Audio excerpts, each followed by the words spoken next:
Seja bem-vindo a Metafisicamente.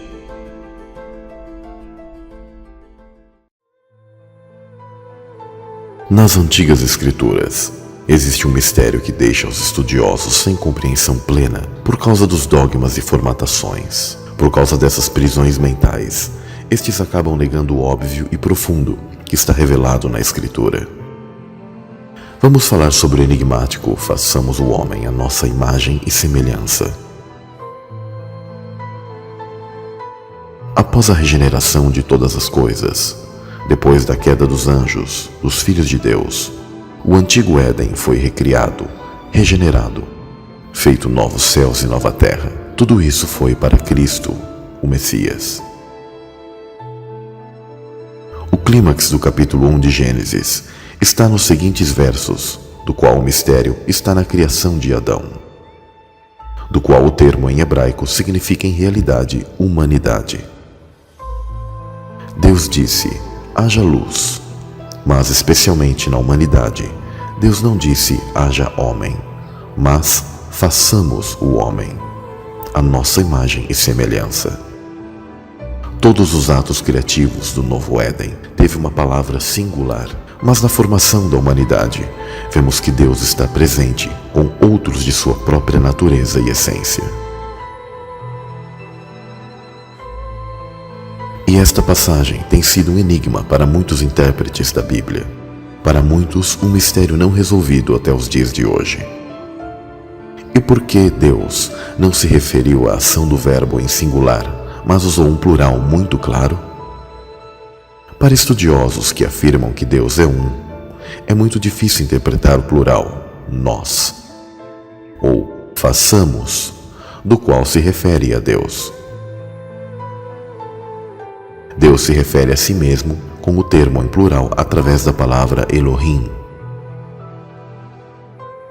O termo Deus em singular é El, Eloá, mas Elohim é plural, significando deuses. O termo Elohim aparece nas escrituras mais de 2.500 vezes. Poderia o termo ter algum sentido mais profundo? Alguns, para tentarem escapar deste mistério, inventam que isso seria um plural majestático, mas tal conceito é errôneo e a língua semítica antiga não possuía tais questões, mas era mais literal e profunda do que podemos imaginar. Para entender este mistério, é necessário entender a intenção de Deus que criou todas as coisas. Digno és, Senhor, de receber glória e honra e poder, porque tu criaste todas as coisas, e por tua vontade são e foram criadas. No nosso mundo, todos os organismos da terra são frutíferos, férteis, fecundos. Todos esses organismos dão vida aos seus jovens, aos seus semelhantes. Aqui descobrimos uma regra, um padrão divino que se reflete desde os céus para a terra. Pássaros nos céus têm seus pais e suas mães. Animais aquáticos, como mamíferos e peixes, possuem seus pais e suas mães. Leões nos campos possuem seus pais e suas mães. Até mesmo plantas também possuem o mesmo processo de masculino e feminino. O mesmo para os humanos. Existe um pai e uma mãe que dão à luz a um bebê. Mesmo que hoje exista a corrupção de casais do mesmo sexo querendo supostamente ter um bebê. Mas tal coisa é abominação a Deus, pois é macho e fêmea o padrão da vida, o padrão celestial. Ninguém pode nascer nessa terra sem seu pai e sua mãe. Deus decretou este princípio que sempre há um pai e uma mãe. Muitos dos organismos da terra seguem essa regra do Criador. Este incrível mistério da vida tem sido provado pela ciência.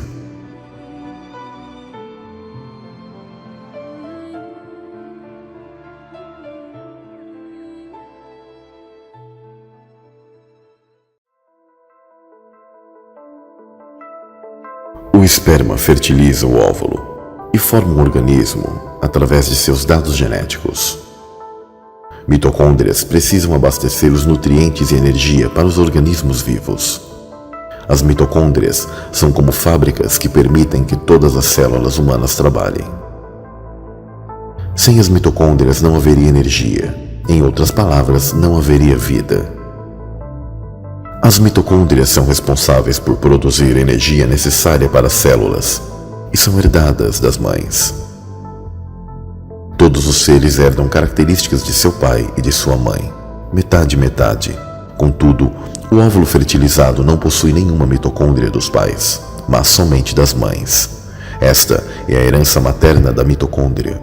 Mitocôndrias são definitivamente de nossas mães. Mitocôndrias lembram sempre minha mãe, que me abraça calorosamente em seus braços. Ela falece, mas suas mitocôndrias sempre estarão em meu corpo.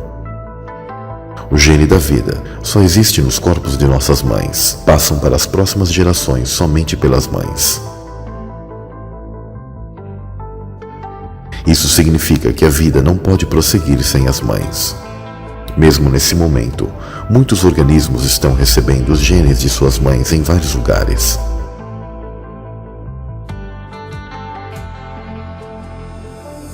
Por que moscas vivem somente um dia? É porque elas recebem a vida de um dia de suas mães. E por que tartarugas vivem mais de 100 anos? Porque elas recebem 100 anos de suas mães. Árvores vivem muito e muitos anos, e nós recebemos a média de 70 a 80 anos que recebemos de nossas mães. Então, através de quem podemos receber vida eterna? Pelo Espírito. Novas vidas nascem de mães. Mães arriscam suas vidas pelos seus filhos.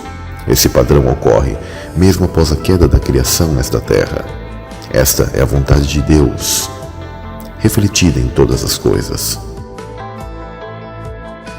Sendo este o princípio do mundo natural, qual é o princípio do mundo espiritual? Pois agora entendemos que em Gênesis 1:26, quando Deus se refere ao plural nós, ou seja, façamos, é a revelação da unidade da família divina no reino dos céus.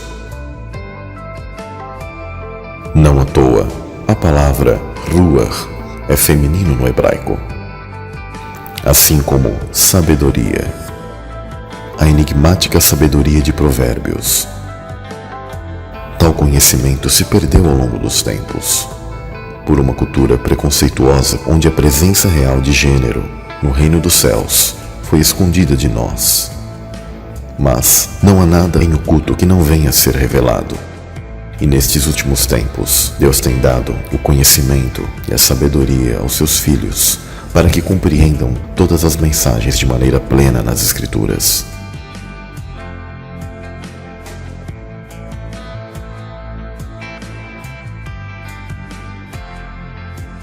Qual é a aparência dos seres que foram criados à imagem e semelhança de Deus, chamado Elohim, ou deuses? É a família divina, pois a família divina criou o homem à sua imagem e semelhança. Macho e fêmea os criou, homem e mulher os criou. Então Deus criou a sua imagem, tanto masculina e de seu espírito, que reflete sua contraparte feminina, chamado nas escrituras antigas de sabedoria.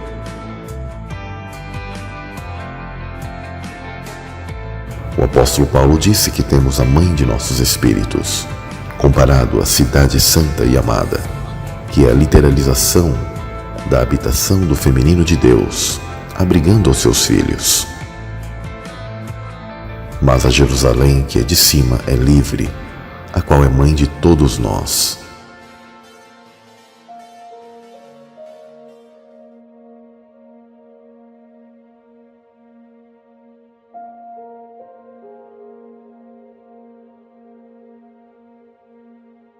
O porquê teólogos não sabem responder o uso plural na Escritura é porque negam o princípio feminino que acompanha a Deus, o Pai, nas Escrituras. Você, mulher, é a imagem da divindade. Na família divina, o Espírito de Deus é a imagem feminina do Pai. Na estrutura de seu Espírito, como nossa mãe, é onde habitamos. Por isso, quando todos nascemos de novo, as dores de parto acabarão e estaremos juntos com uma família divina. O Pai, seu Espírito, Santuário de Deus, o Filho e todos nós que formamos um corpo cósmico chamado de noiva. Um casamento supremo, uma família divina.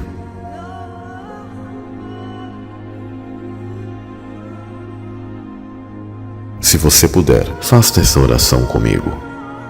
Pai, sou peregrino nesta terra e não posso voltar ao ventre de minha mãe onde nasci da água, na bolsa de minha mãe, em meio ao líquido amniótico, do qual o batismo representa tal lindo e profundo momento. Mas necessito que teu Espírito, que está constantemente clamando por mim, que me gere e me faça nascer do teu Espírito, que eu herde a tua essência, pois hoje, como filho pródigo, não sou digno de ser chamado teu filho, mas que o Senhor me aceite e me receba e perdoe os meus pecados. Em nome de Jesus Cristo, teu Filho, Yeshua HaMashiach, eu te peço e te agradeço. Amém.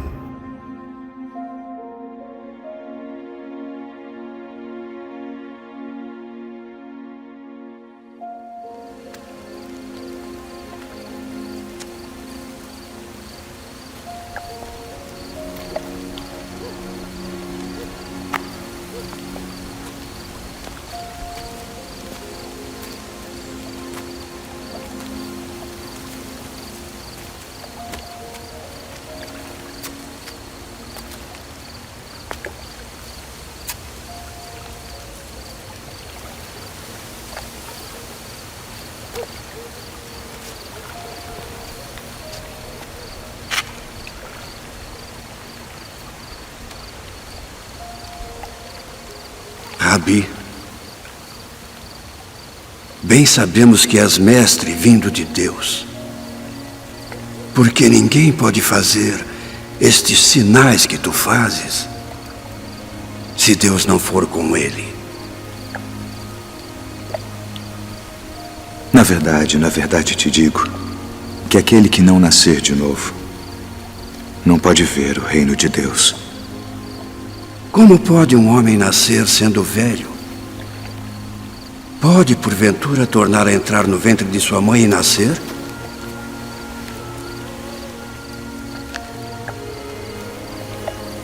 Na verdade te digo que aquele que não nascer da água e do Espírito não pode entrar no reino de Deus. O que é nascido da carne é carne, e o que é nascido do Espírito é Espírito. Não te maravilhes de te ter dito: necessário vos é nascer de novo.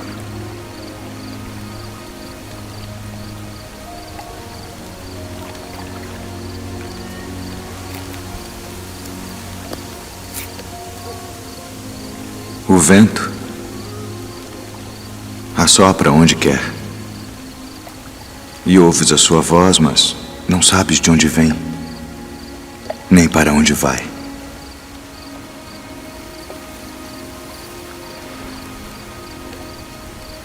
Assim é todo aquele que é nascido do Espírito. Como pode ser isso? Tu és mestre de Israel e não sabes isto. Na verdade te digo que nós dizemos o que sabemos e testificamos o que vimos, e não aceitais o nosso testemunho. Se vos falei de coisas terrestres e não crestes, como crereis se vos falar das celestiais?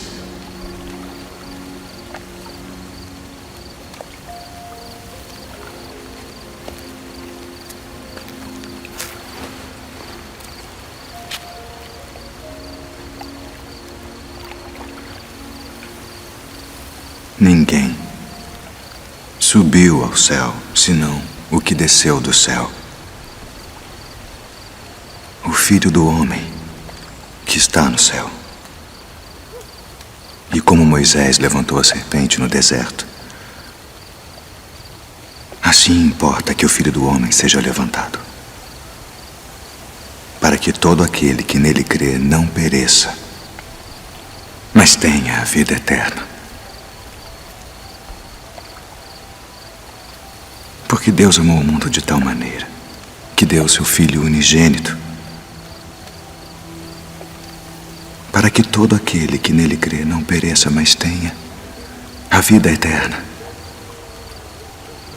Porque Deus enviou o seu Filho ao mundo não para que condenasse o mundo, mas para que o mundo fosse salvo por ele.